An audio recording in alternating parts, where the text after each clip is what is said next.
I'm so happy to be here tonight, presenting the first of what I hope will be many speeches. I'm doubly honored for having been introduced so nicely by my arch nemesis, our excellent TME of the evening, Krivatani. Thank you for that. I will try to keep my answers more shorter next time. So, an icebreaker. This sounds like something the Titanic wish it had on that fateful night, which led to them breaking box office records worldwide. But I've been told that this is really more about telling you a bit more about myself. So, according to best practices, I've broken this speech down into 3 parts. I'm starting off with the opening, where you are right now, where I lure you in and keep your interest locked up. I follow this up with the real meat of my speech, where I talk about my life as a series of conflicts and contradictions that pretty much define it. And finally, I'll discuss my motivations for wanting to be a part of all this and what I hope to achieve as being a part of Toastmasters. So, to start off, last meeting, TM Dua had a really interesting theme, and I thought I would extend that as a means of starting my story right at the beginning. Ooh. So this is me. This is exactly the response I was hoping for. So this is me. I was a preemie. I was born maybe a month early, and I spent most of that extra time in a hospital incubator. Now this was also my first and most expensive vacation, paid for completely by my dad's company, for which my dad is eternally grateful because he got to keep both of his kidneys. So you may be wondering, why do you have this up here? What does this actually tell us about you? Well, the fact of the matter is, I happen to be a distinguished procrastinator.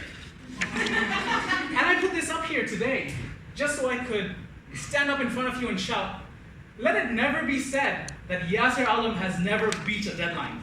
So this is the first time that happened, possibly the last, but we'll see. So contradiction number 1. Anyway, let's do that.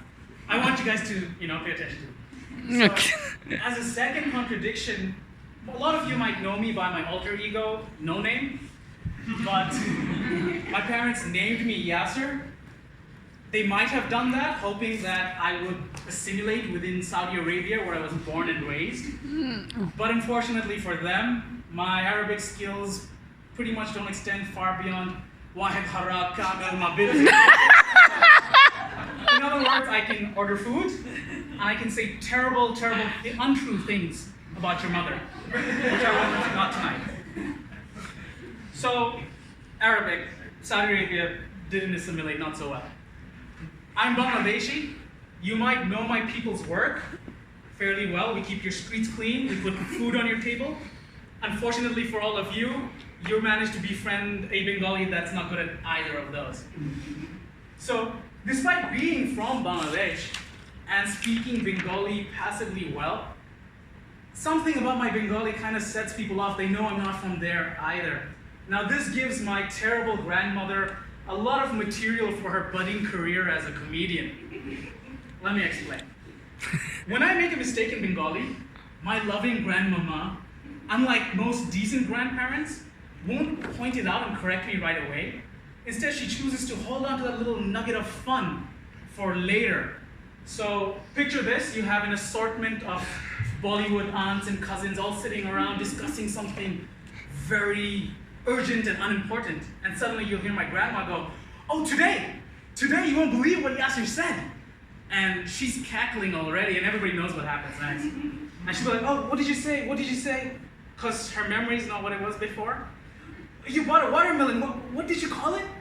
And this will be me with this face, and I'll be like, water mousse. And like the whole room just bursts into laughter. It's such a fun bonding activity for the whole family. It really makes me feel like I belong. I'm an engineer. I studied to be an engineer. I have had a few jobs that have that in the title. But ever since leaving school, you don't have that sense of working hard and striving for something. You don't have deadlines or easily comparable metrics to tell you how you're doing. Which brings me to the third part of my speech, and one of two reasons as to why I joined Toastmasters. I'm really looking for a place to belong, somewhere where I can do something that gives me joy and get better at it, objectively better. And honestly, being here and lurking here for the past few months, I've seen amazing feats of showmanship, showcasing amazing abilities of public speaking. And it really impressed on me that good English does not equal to good public speaking. It's a different skill. And I hope to better myself, and I hope that Toastmasters will give me the framework to do so and find something that I can be passionate about. The second reason I joined Toastmasters, ever since returning to Saudi Arabia, for work especially, I really don't have a group of like-minded people that I share interests and a mindset with.